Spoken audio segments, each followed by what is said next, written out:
Hello, what's up, Grow Getters? We are back. It is Tuesday, and I am so freaking excited about today because we are going to be doing the best part of the whole entire tower garden process, which is harvesting. Woo! This is the day that everyone waits for.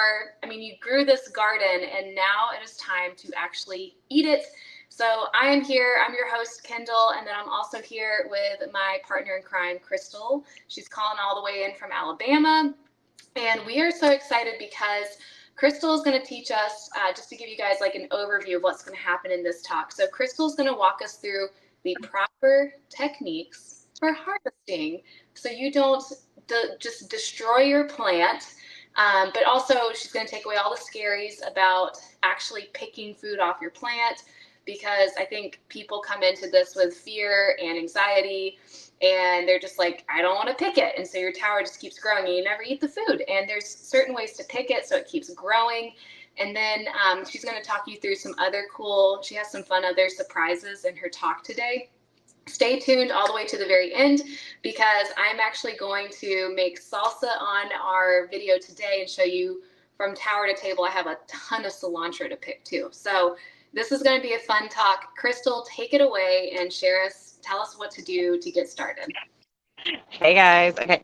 So I'm going to talk to you about harvesting your food, because when your tower is big and beautiful and bountiful, it looks amazing, and we don't want to touch it because we think we're going to kill it.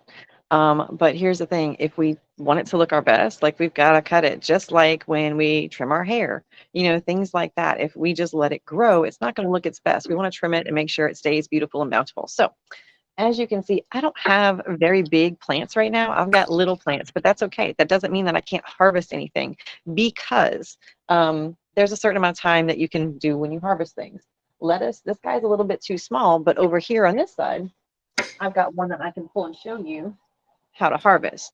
So this guy looks pretty small, but he's actually ready to harvest for me, because I don't eat a whole lot of salads and lettuce. I use lettuce on the side for a lot. So what you do for lettuce, like this, it's bushy, you're going to grab from the underneath down here. And for me, I make sure my hands are washed, and I just kind of pinch and throw it in a bowl. So washing your hands is important, especially for me, because I was out in the garden earlier, like the regular garden, and I was just in the dirt. So I want to make sure my hands are clean and full of free of any aphids or bugs or dirt or anything like that, because I'm messing with my tower garden. I don't want to transfer anything. And you guys see what I'm doing. I'm just picking from the outside.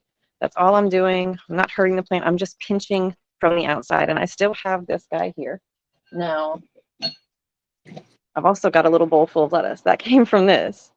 Like, that's just, you didn't think that was on there, but it is. So that's just one little lettuce plant. And again, I can pick some more off of that if I want to, but I'm going to leave him be. Now, other lettuce plants, you can do the whole head at once if you want to, or you can pick from the outside like I do. If you want lettuce for a group, you're going to let it grow bigger than that, obviously. But for me, that was good. That's fine.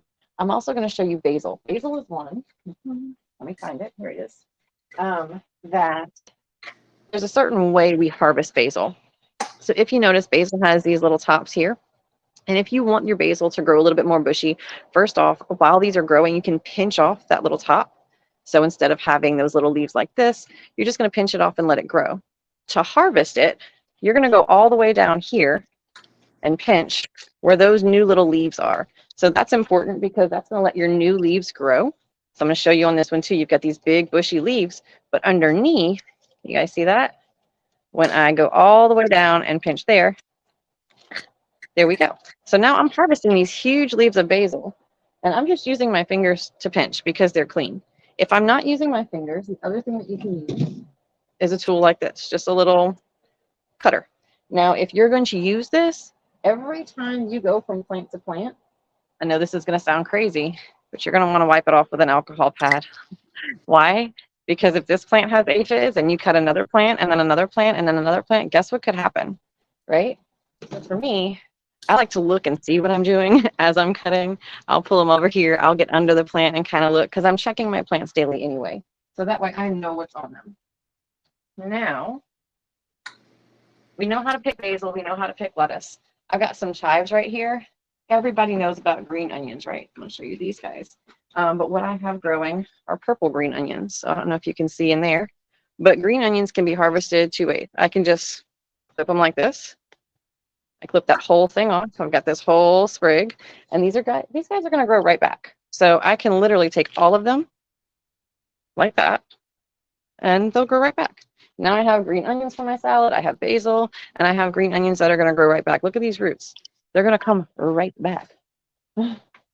Hey, I'm So getting some funny comments. People are, Jamie said, oh no, I don't do that with my shears.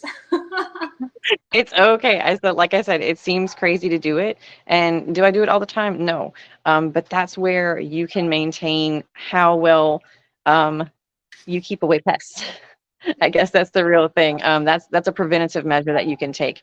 Going through any kind of horticulture class, they're going to tell you that same thing. Even with your outside plants, your snips and things like that, going from plant to plant, you can save yourself a ton of trouble just with a little wipe.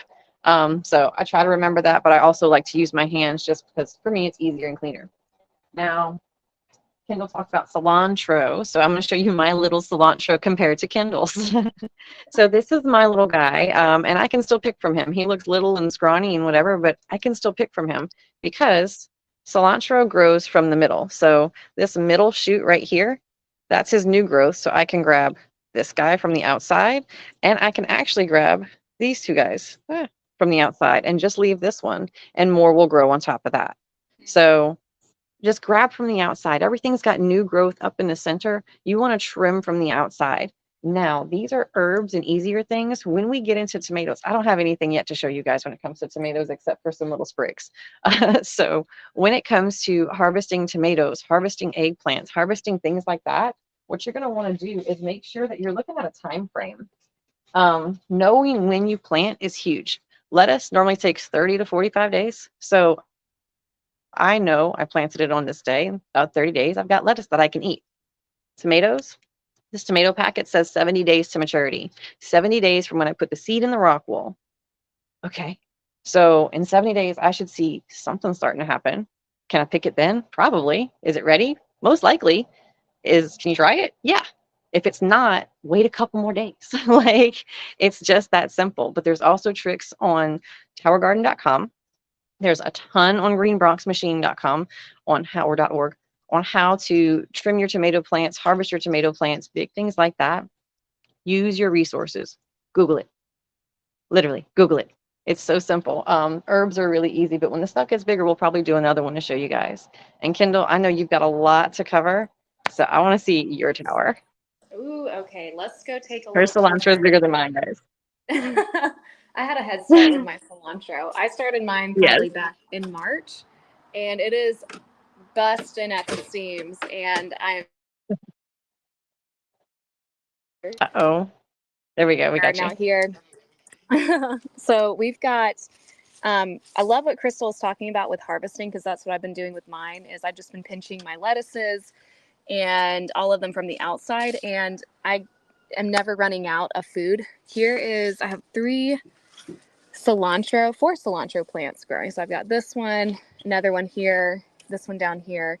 They're going gangbusters at the moment. So I figured it's time to do some salsa. And I also do like to eat even the stems sometimes when I'm doing things, because there's a lot of flavor in them. So I'm going to collect a lot of this. I also have a ton of really good mint that has been growing, and I got to figure out what to do with the mint because I have so much of it. I need more mint recipes, and I can only drink so many virgin mint mojitos. Right? So, but I love that we can use a lot of cilantro. This is probably one of my top favorite herbs, and right now is so good. Have you ever tried growing culantro, Crystal? No, I've never tried that one actually. I saw it in the book, but I've never tried it out. So, but I like the different versions of it, you know? I know, right? So I tried like a dum-dum growing cilantro in the middle of summertime. Do not do that. It will Girl, look me too. so, right? I was like, well, maybe I'm Me the too. exception to the rule. But And no, that was my first time growing cilantro. I was like, everybody said this was easy. It's not easy. Well, they don't like right? heat, so yeah. Whoops. You live and you learn, guys. Oh my gosh, I know. It does not like the heat, y'all. Okay, so I've got a nice handful. This is probably plenty for my salsa. And what I love, y'all, like, look how much is still left. I That's have what I mean. so much, so much to eat. You didn't even put a dent in that. I need to like still take a little more off because I know it's like growing like a weed right now, and I want to use it.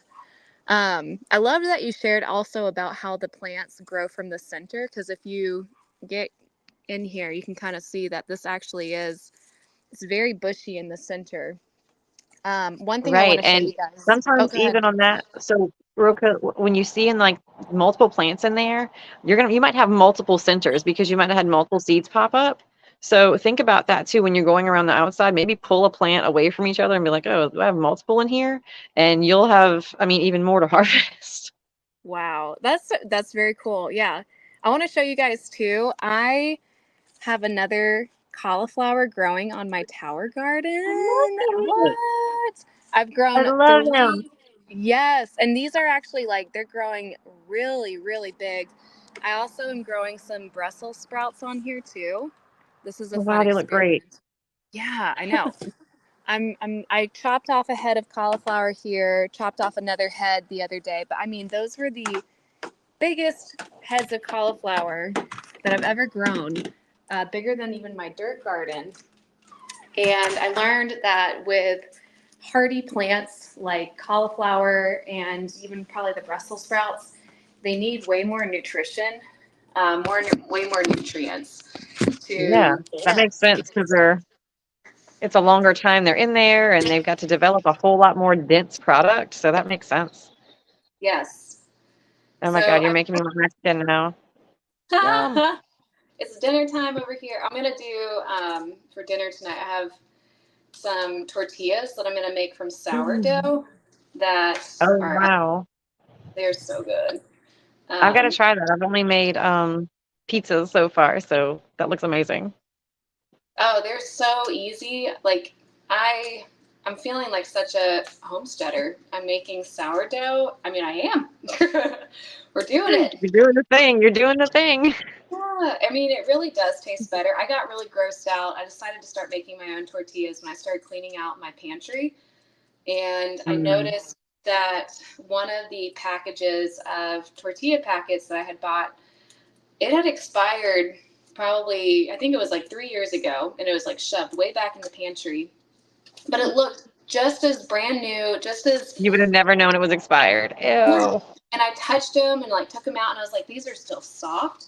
And that's when I was like, all right, processed food is a sham. This is absolutely disgusting. Like, what is this doing in my body? Oh, if it's not, I was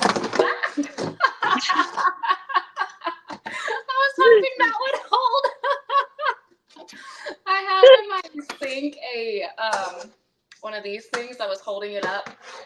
Good thing that didn't happen while I was blending it. Okay, all right. I mean, yeah, you're good. Okay, I'm gonna This hold is on. real time, guys. Real time, guys.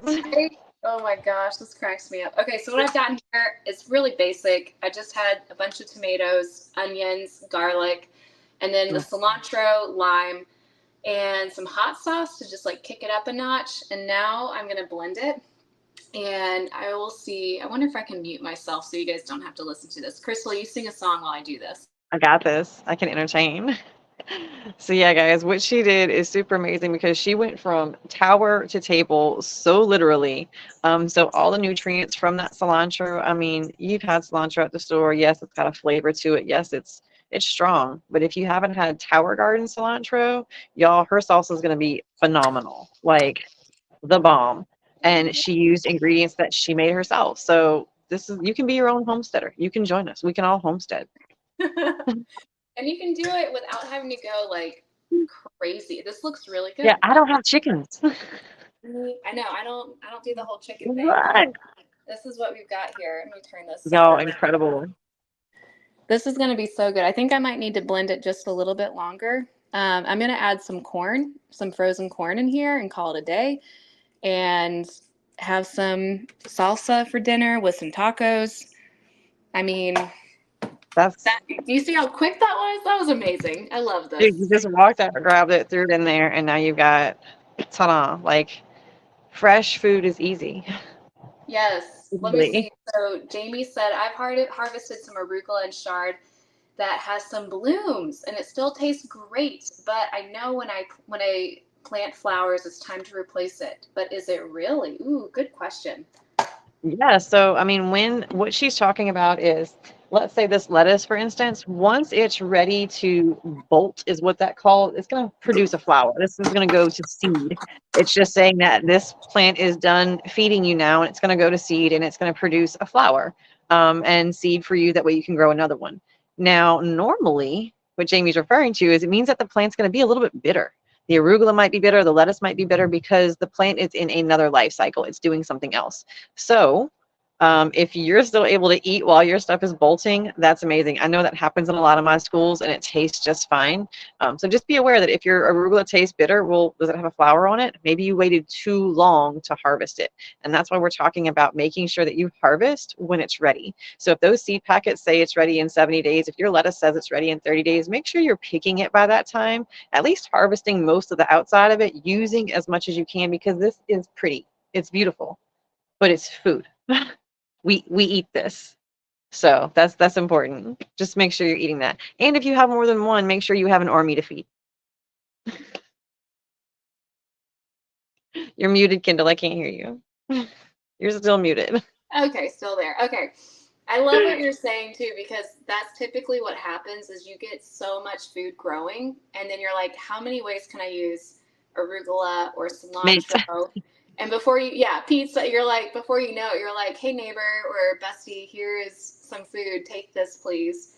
And you will immediately, that's how you win friends and influence, is you feed them fresh, amazing ingredients. And they've never tasted that before, because I'm telling you, if you've eaten the cilantro off of a tower garden or the basil or That's even the literally what I said cauliflower. while you were blending. Oh, I mean, literally. I support this message 100%. I mean, and that's true. I mean, if we're both saying it and not even hearing what each other's saying, like, you know that it has got this strong, amazing, just great flavor to it. Oh yeah, you're making me jealous, dude. Like, Mm, you're killing me. mm, that is perfect. I don't Killing need to me. do anything to it. Well, that is there any other questions? I don't see anything else. Crystal, any final words on harvesting that you would share with our friends?